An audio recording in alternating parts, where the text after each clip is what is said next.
Yummy. Looks like Crisco. Hi, I'm Sherry. I want to welcome you to my studio today. So you start with a big old wad of cold wax medium. And then you, oops, covered it up. Clearly not a hand model. Then you put about 25% Galkid gel. So whatever you have here, you want to put up to 1/3 of that in Galkid gel.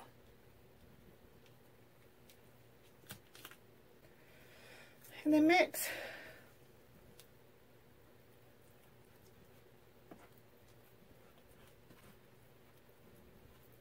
Now you can use this without the Galkid gel. The Galkid gel just helps it dry a little bit more quickly, so that by the next day you can work without lifting the day before's work.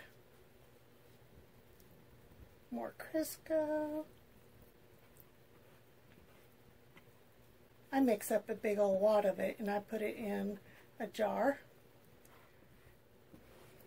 And now let's see how this mixes with different colorants.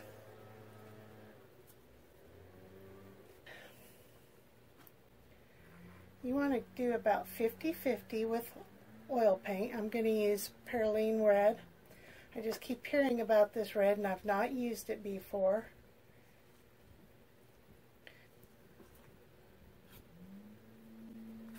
Oh, no wonder they talk about this all the time. Gorgeous.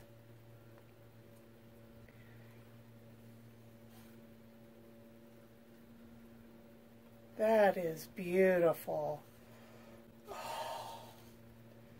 Oh, I want to paint now. Now the next thing you can mix with is an oil stick. Now this is much thicker and this still has the covering. I believe I mentioned in an earlier video how all of these will get a nice crust on the outside. The R and F are much softer than this, but you can do this one too. Peel off that.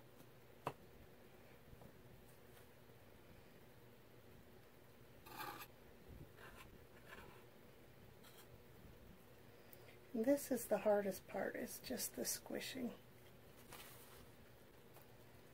I need 2 palette knives for this.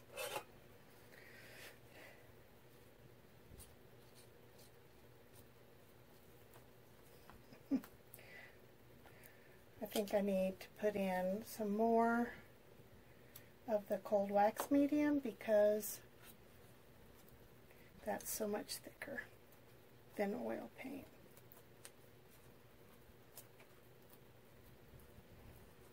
Personally, I would rather write with my sticks, but I wanted to show you that, you know, if you need a red and all you have it is an oil pastel or an oil stick,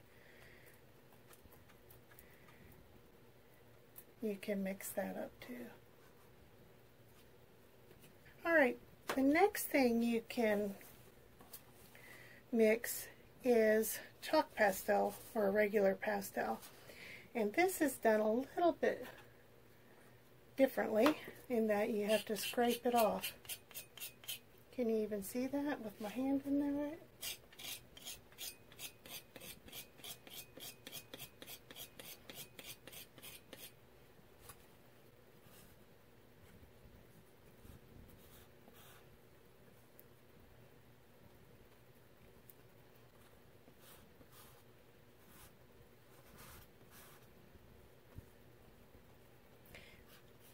These, when you mix this way, it is so sheer. It's just, the color is so transparent. Then you have fine mica powders. These are by Colorants. I think that's what it's called. These are really fine.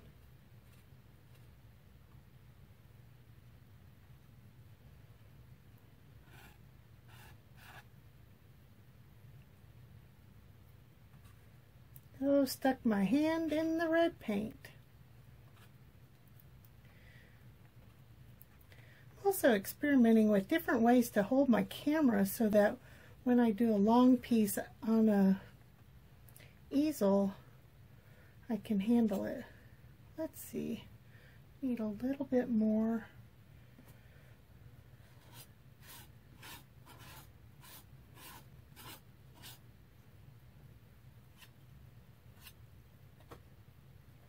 Isn't that pretty?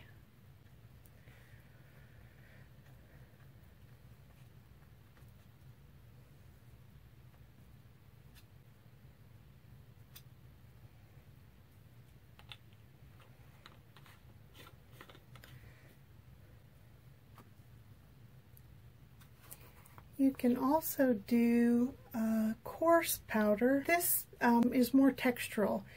It's not as textural as, say, using marble dust, but it's still textural. You can also use metallic powders. This is copper. Isn't that pretty? I think I may have to mix this one up just because it's so gorgeous.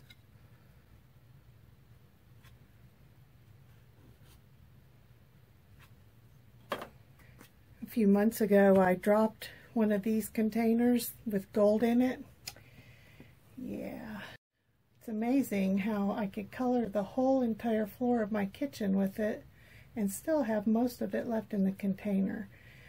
If you buy from Colorants, they no longer make them in that size. I'll show you the containers now.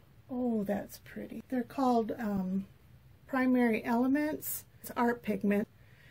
And they're by a company called Colorants, and I'll put a link in the description. They are just gorgeous,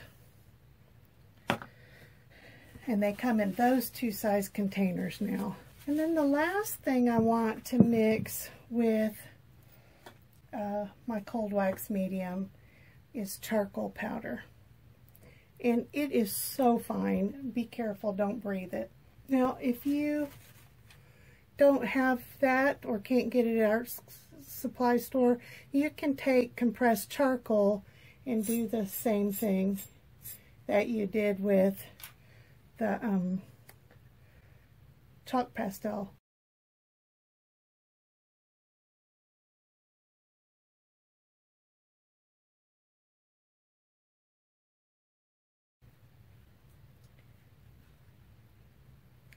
This is also incredibly transparent, and it's great to, say, mix with another color.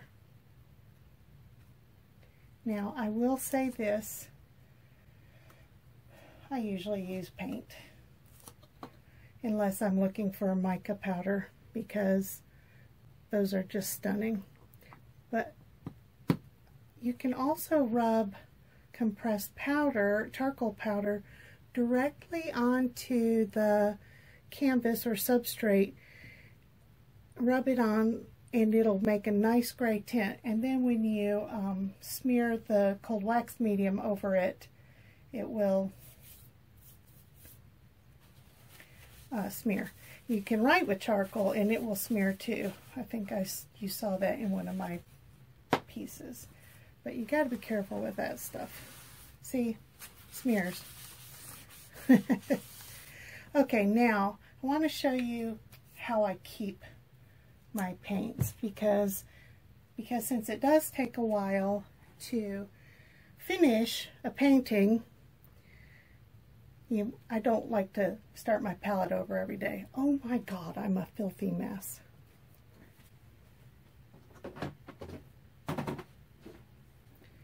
So I get this Sterlite container that the palette fits right into. And it's still not completely airtight, but it's close. And then on top of that, I'm going to take a Ziploc big bag and I put this inside and seal it. Then they stay fresh. And that's that. Thanks for watching my video. Please leave any questions or comments you might have, and I will get back to you as soon as I can. I hope you'll subscribe. Thanks again. Bye.